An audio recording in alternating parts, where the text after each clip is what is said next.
Good morning, students. Myself, Professor Nasir Gowli, and today we see the next point of chapter number 14, that is basic principle of organic chemistry. Okay, in the last lecture, we completed the point that is IUPAC nomenclature for alkanes, alkenes, alkynes, and the simple monocyclic organic compounds. Okay, तो alkanes में जो एएनई, ईएनई और वाईएनई, इसे अपन क्या बोलते हैं बेटा? That is primary suffix. Okay, now in the today's lecture we see the very important point of this chapter, that is IUPAC nomenclature for monofunctional organic compound. Okay, now in the previous chapter we can studied about the functional group, and there are almost 23 functional group we can be studied. Okay, तो यहाँ पे functional group मतलब क्या होता है ये आपको पता है। जो केमिकल रिएक्शन होता है, जो पार्ट केमिकल रिएक्शन में रिएक्टेंट में चेंज होता है, उसको अपन बोलते हैं बेटा फंक्शनल ग्रुप, या फिर द एटम और group of atom which show the characteristic of organic compound, characteristic properties of organic compounds is called as a what? That is functional groups.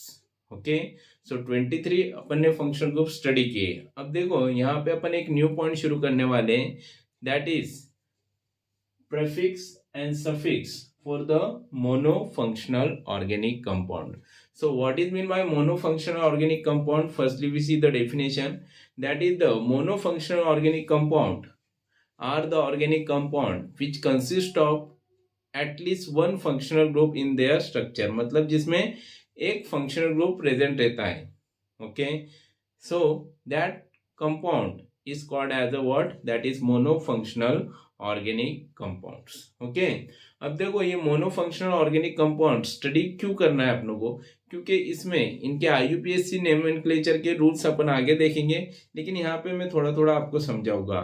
यहाँ पे देखो प्रेफिक्स और सफिक्स मतलब क्या होता है। प्रेफिक्स मतलब स्टार्टिंग में लेते हैं, जैसा अपन ने अभी पिछले लेक्चर में देखा, दैट इज मोनोसाइक्लिक कंपाउंड्स में, उसमें अपन ने साइक्लो प्रेफिक्स लिया था और अल्केन सफिक्स लिया था।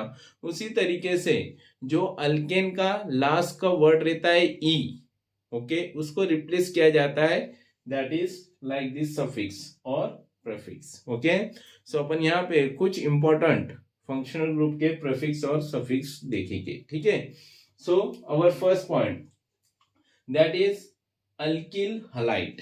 ओके, देखो यहाँ पे अल्किल हलाइड, हलाइड मतलब कौन से फंक्शनल ग्रुप रहते हैं बेटा? That is halogen. उसमें क्लोरीन, ब्रोमीन, आयोडीन और क्या आता है बेटा? फ्लोरीन। ओके, तो यहाँ पे इसको सिर्फ प्रेफिक्स रहता है, नॉट अ सफिक्स, क्योंकि जो क्लोरीन, ब्रोमीन, आयोडीन और फ्लोरीन है उसे अपन हेलो के रूप में आगे ले रहे हैं, मतलब प्रेफिक्स ले रहे हैं, और लास्ट में क्या लिख रहे हैं? Hello alkane. फॉर एग्जाम्पल यहाँ पे मैं एक स्ट्रक्चर भी निकाल के दिखाता हूँ आपको, CH3, CH2 और ये Cl। ओके, तो देखो यहाँ पे बेटा ये क्लोरीन है और 2 कार्बन है, इसलिए इसका IUPAC नेम क्या होगा बेटा? That is chloro ethane. समझा बेटा? तो हेलो कौन सा ग्रुप है? क्लोरो, और अल्किन के लिए कितने कार्बन है वो मोच के वहां पे पेरेंट अल्किन लिखना है, that is ethane.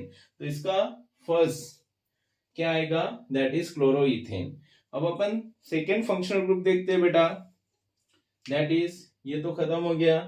Okay, second functional group है आपका नाइट्रो अल्केन। इसे भी कोई सफिक्स नहीं है, इसको भी सिर्फ क्या है बेटा? प्रेफिक्स है। तो अब देखो सिमिलरली नाइट्रो अल्केन, तो उसी तरीके से अपन लिखते हैं CH3NO2। कौन सा फंक्शनल ग्रुप दिख रहा है आपको यहाँ पे? That is NO2। तो यहाँ पे सबसे पहले स्टार्टिंग में आपको क्या लिखना है बेटा? नाइट्रो। ओके, और कितने कार्बन है? एक ही कार्बन है, इसलिए इसका नाम आएगा नाइट्रो मिथेन। जैसा नाइट्रो अल्केन बोला है ना, तो यहाँ पे नाइट्रो मिथेन। मैं जनरल एग्जांपल समझा रहा हूं कि आपको समझ पाए। ओके, नाउ सी हियर, उसके बाद आता है थर्ड, ईथर। ओके, अब ईथर मतलब क्या होता है बेटा? जिसमें कार्बन एटम क्या हो जाते हैं? Due to the presence of oxygen separate हो जाते हैं, मतलब अल्किल ग्रुप सेपरेट हो जाते हैं। यहाँ पे इसका प्रीफिक्स रहता है, याद रखना, दैट इज अल्कोक्सी अल्केन। कौन सा रहता है बेटा? That is alkoxy alkane. For example CH3O, CH2, CH3, ये एग्जाम्पल लिया मैंने। ठीक है। तो यहाँ पे देखो एक साइड में मिथिल है और एक साइड में कौन सा ग्रुप है बेटा, इथिल। तो यहाँ पे जो लार्जर ग्रुप रहता है उसे अल्केन रखना है और जो स्मॉलर ग्रुप रहता है उसे अल्कोक्सी रखना है। अल्क मतलब होता है वर्ड रूट। कितने कार्बन है, एक ही कार्बन है, मिथ। ओके, उसके बाद ऑक्सीजन है, ऑक्सी। और कितने, अल्केन मतलब जिसमें ज्यादा कार्बन एटम रहते हैं वो चेन, दैट इज 2 कार्बन है इसलिए इथेन, क्योंकि ऑक्सीजन ने इन्हें सेपरेट कर दिया है, कंटिन्यूअस चेन नहीं है। ये मिथिल ग्रुप अलग है और ये इथिल ग्रुप अलग है, तो इसका नाम होगा मिथॉक्सी इथेन। ओके, सो ये अपना थर्ड फंक्शनल ग्रुप अपन ने यहाँ पे खत्म किया। Next step 4, that is alcohol. Okay, alcohol के बारे में तो आपको सबको पता है। अल्कोहल के लिए एक ही प्रीफिक्स लिया जाता है, दैट इज OL। ओके, अब अल्कोहल में क्या होता है, for example CH3 CH2OH। Okay, तो यहाँ पे देखो बेटा, जब भी आप अल्कोहल का नाम लिखते हो तो अल्केन का जो लास्ट का ई रहता है वो इस सफिक्स से क्या होता है, रिप्लेस होता है। तो इसका नाम क्या आएगा, कितने कार्बन है बेटा, 3 है, तो इथेन। और ई का रिप्लेसमेंट किससे होगा, OL से, दैट इज इसका नाम आएगा इथेनॉल। लेकिन 3 कार्बन एटम के बाद इसकी पोजीशन अपनों को बताना पड़ती है। जैसा प्रोपेन एक पोजीशन में रहा तो OL, मैं आगे आपको IUPAC रूल्स में वो समझा दूंगा। ठीक है, तो जनरल एग्जांपल बता रहा हूं। तो इथेनॉल, ई का रिप्लेसमेंट किससे होगा, सफिक्स से, that is OL। Similarly next है 5th number, that is called as a aldehyde. Aldehyde के लिए क्या वर्ड रूट यूज करते हैं बेटा अपन, दैट इज अल। अल्डिहाइड के लिए क्या यूज करते हैं अपन बेटा, दैट इज अल। ठीक है, तो यहां पे अल्डिहाइड के लिए अपन अल यूज करने वाले हैं।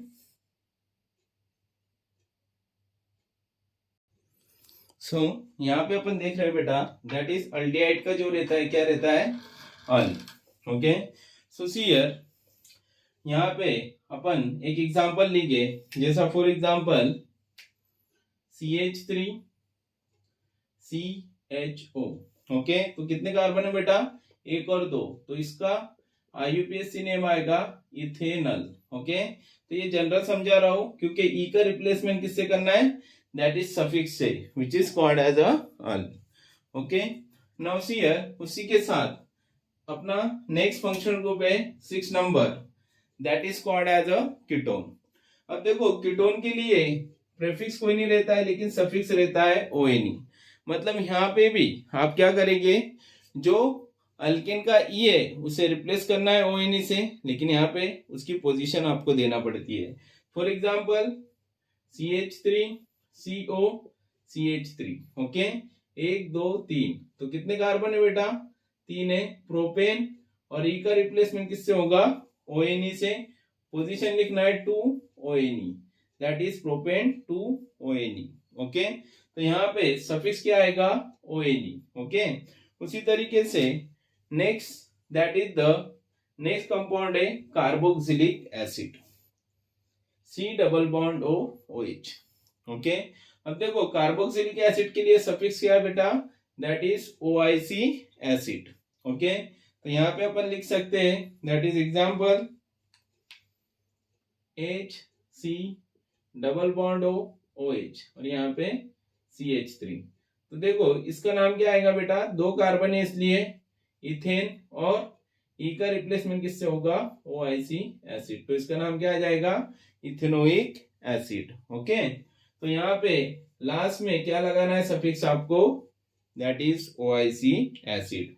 Similarly next, that is the amines. Okay, amine के लिए सफिक्स रहता है अमाइन, जैसा एग्जांपल है CH3NH2। तो यहाँ पे क्या लिखेंगे आप, इसका IUPAC नेम, एक कार्बन है इसलिए मीथेन, और ई का रिप्लेसमेंट होगा अमाइन से। तो यहाँ पे अपन इसका नाम क्या लिखेंगे बेटा, methane amine. Okay, that is methane amine, it is the IUPAC name. Okay,